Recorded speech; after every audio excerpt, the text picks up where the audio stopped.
Should Pakistan be an Islamic state? Is a question I'm often asked. I don't know how to answer it because I don't know what Islamic state means. How can a state, a piece of land, have faith or religion? It is the people on that land that have various religions, uh, comprising many sects, many movements, many schools of thought, and not just emanating from Islam, but from Christianity, Hinduism, and so forth as well. However, we have to recognize that the vast majority, some 98% of people in Pakistan are Muslims, albeit of many different sects and movements.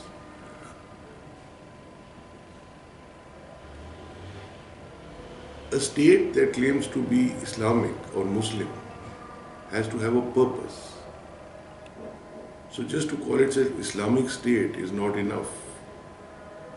It has to be, as the founder of Pakistan, Mr. Muhammad Ali Jinnah said, an Islamic welfare state. He gave a speech to the first Constituent Assembly of Pakistan on the 11th of August 1947, which is our social contract. Unfortunately, that speech was discarded and ignored and replaced nearly 2 years later by the Objectives Resolution, where they opened the door to clerics, to feudal lords, and to tribal chieftains. So what is the purpose that such a state should have? It has to be Islamic welfare, which is called Hukukul Ibad, or the rights of God's creations, not just mankind, which comes first because he is the jewel of God's creations, as he himself says, but also animals, also the environment, climate, vegetation, the waters, the ground, the earth, everything. What Pakistan has done by ignoring this is that they have proved that religion is not a glue of statehood and does not create nationhood. Unless it has a purpose which has to be the welfare of humankind.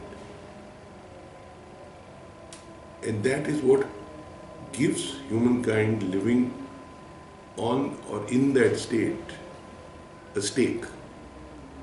And that stake is that my life will constantly and significantly improve, and my progeny too will be assured upward mobility. What we did in our constitution was to call Pakistan, in all three constitutions, Pakistan, the Islamic Republic of Pakistan, which to me is meaningless. Pakistan should be called the Islamic Welfare Republic of Pakistan. And then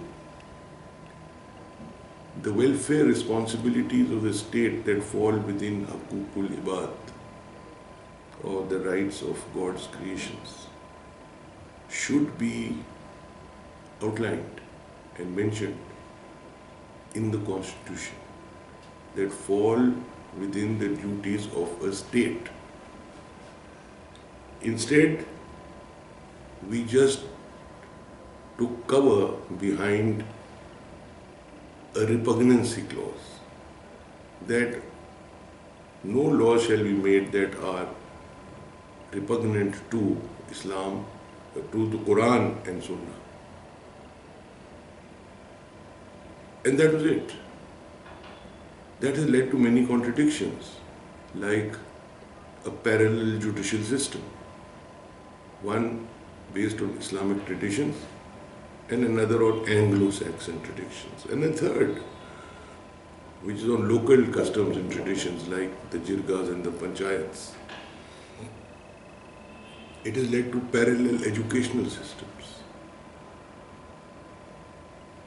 and so forth. So what we need is a rewriting of the constitution in which the preamble is Mr. Jinnah's 11th August speech as our social contract, which is equivalent to the Declaration of Independence by the Americans. And Pakistan should be called the Islamic Welfare Republic of Pakistan.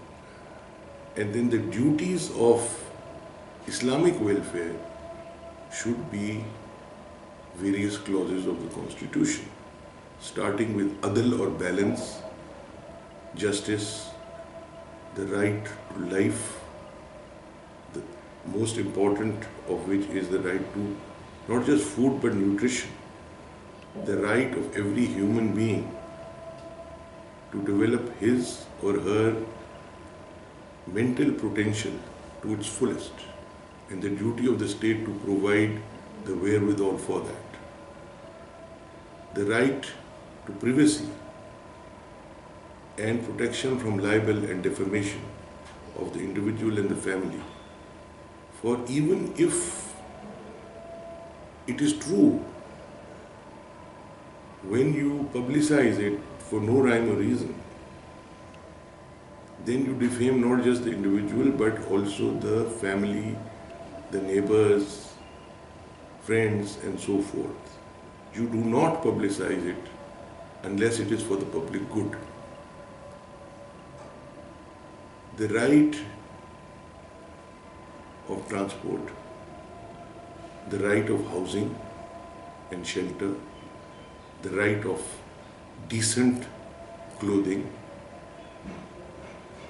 and freedom from exploitation of all kinds. Adal means balance, which means the society should be balanced and there should not be too much difference between rich and poor.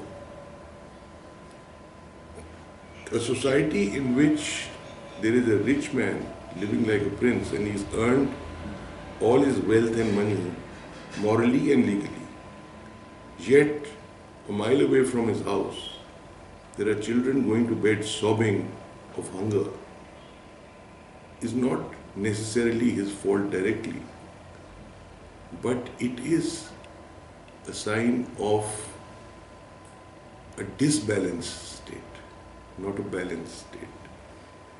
And it is the fault of the state.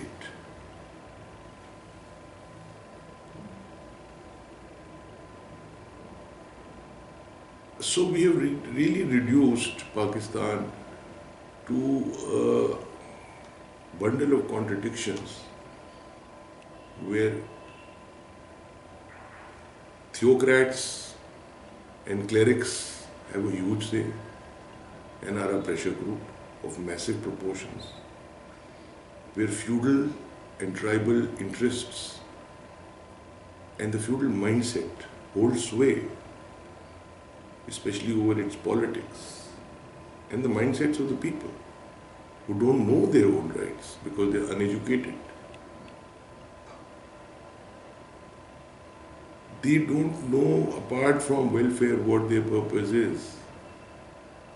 They don't know that the economic ideology has to be based on self-reliance, not on handouts, aid and assistance. They don't know that a state that calls itself Islamic, should not allow usury. But we have imposed the Western free-for-all market capitalist system based on Western banking principles run by banksters, not bankers, but banksters as in gangsters in our country. We have made ourselves indebted to the point of oblivion because we cannot afford, we don't know how to repay, leave alone service, a total debt of $196 billion equivalent today, the 24th of November 2015. So we have to go back to the drawing board. We have to reclaim our ideology. We have to still stick to the principle that the Muslims of India are a separate nation and wanted Pakistan to protect their identity from being swamped by the majority Hindu, which is now being shown in India under the government of Mr. Modi. And then frame a constitution that is workable, doable, and based on human welfare.